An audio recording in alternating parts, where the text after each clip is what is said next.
কামেল মুমিন হতে হলে দুনিয়ার অন্যান্য যত মহব্বত আছে সব মহব্বতের উপর দিয়ে সরওয়ারে দু আলাম মুহাম্মদুর রাসূলুল্লাহ সাল্লাল্লাহু আলাইহি ওয়াসাল্লামের মহব্বতকে উঠাইতে হবে। সরকার বলেন, লা ইউমিনু আহাদুকুম হাত্তা আকুনা আহাব্বা ইলাইহি মিন ওয়ালিদিহি ওয়া ওয়ালাদিহি ওয়ান নাসি আজমাইন। একটা সীমানা আল্লাহর রাসূল দিয়ে দিলেন যে সর্বোচ্চ মহব্বতের বহিঃপ্রকাশের মাধ্যমে নবীর জন্য সর্বোচ্চ মহব্বত বহিঃপ্রকাশের মাধ্যমে মুমিন হইতে হবে। যতক্ষণ পর্যন্ত মহব্বতের সর্বোচ্চ স্তরটা আল্লাহর রাসূলকে কেউ না দিবে ততক্ষণ পর্যন্ত মুমিন দাবি করতে পারবে, কিন্তু আসমানে মুমিন হিসেবে লিখিত হবে না। এই কথাটা আল্লাহর রাসূল যেদিন বললেন সেই দিন নবীজির সামনে সাহাবায়ে কেরামের মাঝখানে হযরত ওমরও আছেন। হযরত ওমর কে? ওমর হলেন ইসলামের ইতিহাসের মুসলমানদের ভেতরে দ্বিতীয় দামি মানুষ আল্লাহ পাকের কাছে। এই উম্মতে মুসলিমার মধ্যে সবচেয়ে বেশি দাম হলো হযরত সিদ্দিক আকবর আবু বকরের দাম সবচেয়ে বেশি। আর এই উম্মতের মধ্যে আবু বকরের পরেই যার দাম, তার দাম আবু বকরের পরেই উম্মতের মধ্যে শ্রেষ্ঠ, তিনি হলেন হযরত ওমর বিন খাত্তাব রাদিয়াল্লাহু আনহু, ইসলামের ইতিহাসে দ্বিতীয় খলিফাতুল মুসলিমিন হযরত ওমর। হযরত ওমরের কিছু শান, হযরত ওমর সম্পর্কে আল্লাহর রাসূলের হযরত ওমরের মানাকিবের বহু বর্ণনার ভিতরে কিছু একটা বর্ণনা হলো আল্লাহর রাসূল বলেন, লাউ কানা বাদি নবিয়ুল্লাহ কানা উমর। এটা ওমরের বিশেষ শান। এই পৃথিবীতে আমার নবীর পরে কিয়ামত পর্যন্ত আর কোনো নবী নাই। কাউকে যদি আল্লাহ তাআলা নবুয়ত দান করতেন, আমার নবীর পরে কাউকে যদি জমিনে নবুয়ত দেওয়া হতো, তাহলে সরকার বলে আমার পরে কাউরে নবী বানাইলে আল্লাহ খাত্তাবের ছেলে ওমরকে নবী বানায় দিত। এটা হলো হযরত ওমরের আজম শান। এছাড়াও আরো শান, তিনি ফারুক বাইনাল হক ওয়াল বাতিল। আরো শান, তিনি মেজাজে ওহী, ওহীর মেজাজের মানুষ। ওমরের মুখে যা বাইর হয় আসমান থেকে কোরআনের আয়াত ওইটা নাযিল হয়। হযরত ওমরের আরো শান, হযরত ওমর ওসিউন নজর ওয়ালা একজন মানুষ। ওমরের চোখ আমাদের চোখের মতো না, ওমরের কান আমাদের কানের মতো না, হযরত ওমরের ভাবনা আমাদের ভাবনার মতো না। হযরত ওমরের চোখ এমন চোখ, আমাদের চোখ তো পর্দার ওই পাশে দেখে না, দেয়ালের ওই পাশে দেখে না, কিছু বেশি দূরে হলে চশমা দূরবীন ছাড়া দেখে না। কিন্তু ওমরের চোখ হলো এমন ওসিউন নজর। আল্লাহ তাআলা হযরত ওমরকে দান করেছেন যে তিনি লস্করে সারিয়াকে শত শত মাইল দূরে মসজিদের মিম্বরে দাঁড়ায়া দেখতেছেন। সুবহানাল্লাহ। হযরত ওমর জুমার নামাজের খুতবা দিচ্ছিলেন। জুমার নামাজের খুতবার দৌরান হযরত ওমর চিৎকার করে বললেন, ইয়া সারিয়া আল জাবাল। জুমার নামাজের খুতবার মাঝখানে ডাক দিলেন, ইয়া সারিয়া আল জাবাল, ও সারিয়া পাহাড়ে তাকাও, পিছনে কিন্তু দুশমন আছে, যুদ্ধে বিজয় অর্জন করতে বলে পিছে দিক ঘুরো, সামনে না। হযরত ওমর খুতবার মাঝখানে ডাকছেন। বর্ণনাকারী তারা যারা কোরআনের আয়াত বর্ণনাকারী তারা যারা নবীর হাদিস বর্ণনাকারী। হযরত ওমর ডাকলেন। হযরত সারিয়ার যুদ্ধ শেষে দীর্ঘদিন যুদ্ধ করে বিজয় অর্জন করে হযরত সারিয়া পায়দল সফর করে মদিনায় প্রবেশ করলেন বিজয়ের বেশে।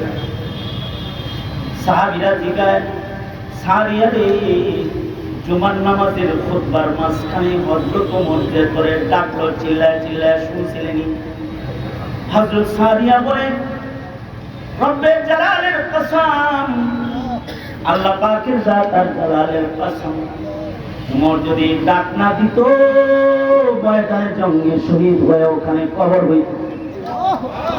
হযরত ওমর ডাক দেওয়ার কারণে পিছনে তাকায় দেখি সৈন্যরা পিছনে খাড়া আছি, বিজয়ের মালা গলায় লইয়া মদিনায় ঢুকছি। আল্লাহু আকবার কাবীরা। শুধুই মাত্র ওমর এই জিনিস এটা দেখে তা না, ওমরের বসিরত তো এই পরিমাণ, হযরত ওমরের বসিরত এই পরিমাণ। হযরত আলী নিজে বলেন যে আমি স্বপ্নে কি দেখি, নবী স্বপ্নে নবীর সাথে দিদারে, নবীর সাথে আমার কি মুআমালা, ওমর আমার স্বপ্ন দেখে। হযরত আলী রাদিয়াল্লাহু আনহু স্বপ্নে দেখলেন মসজিদে নববীতে খেজুর বন্টন হইতেছে, নবীজি খেজুর বন্টন করতেছেন, গাছের পয়লা খেজুর নিয়ে কেউ মদিনায় আসছে, মসজিদে নববীতে আসছে। হযরত ওমর এর শাসন আমল। হযরত আলী বলেন যে আমি স্বপ্নে নবীজির কাছ থেকে খেজুর নিতেছি, বন্টনে খেজুর একটা পাইছি, বন্টনে আমি। সকালবেলায় দেখি হযরত ওমরের দরবারেও গাছের পয়লা খেজুর হাজির হয়ে গেছে মসজিদে নববীতে। ওমর ঠিক সেইভাবে লাইন করাইছে যেভাবে স্বপ্নে রাসূলের লাইন করাইতে দিয়েছে। ওমর সেই জায়গায় হেলান দিয়ে বসে গেছে যেখানে রাসূলকে স্বপ্নে হেলান দেওয়া বসা দেখেছি। আমি লাইনে দাঁড়ায় গেছি, বাড়ি এসে গেছে খেজুরের, হাত পেতেছি, একটা দিলেন, চাইলাম আর একটা দেন। ওমর মুচকি হেসে বলে, আলী রাত্রে নবীর বন্টন তো একটাই পাইছিল, এখন দুইটা কেন দুটি চাচ্ছ? এটা হলো হযরত ওমরের বসিরত, বসিরত। এক চিন্তির পর বসিরত হলো আল্লাহর রাসূল বলেন,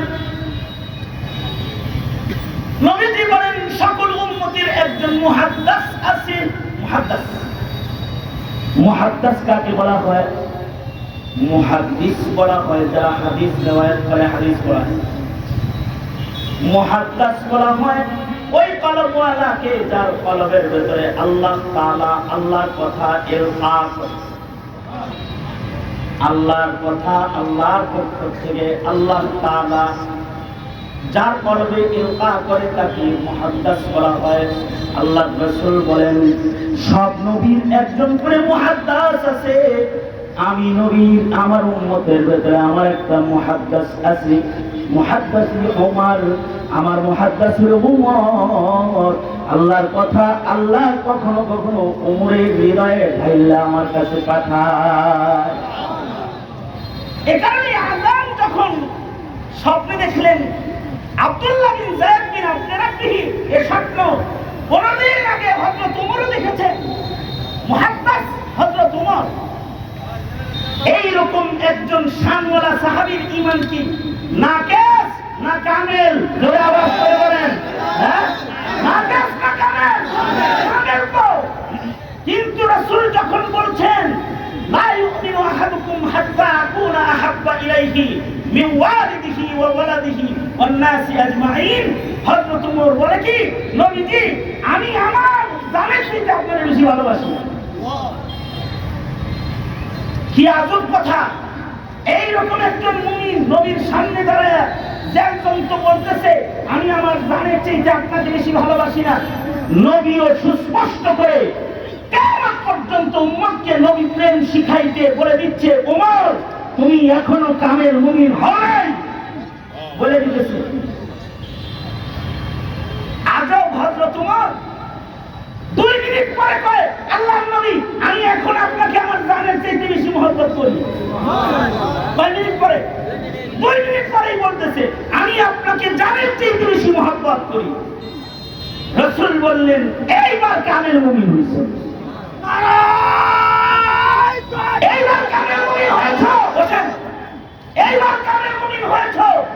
আচ্ছা 5 মিনিটের নাটক আর অভিনয় একটা হয়ে গেল,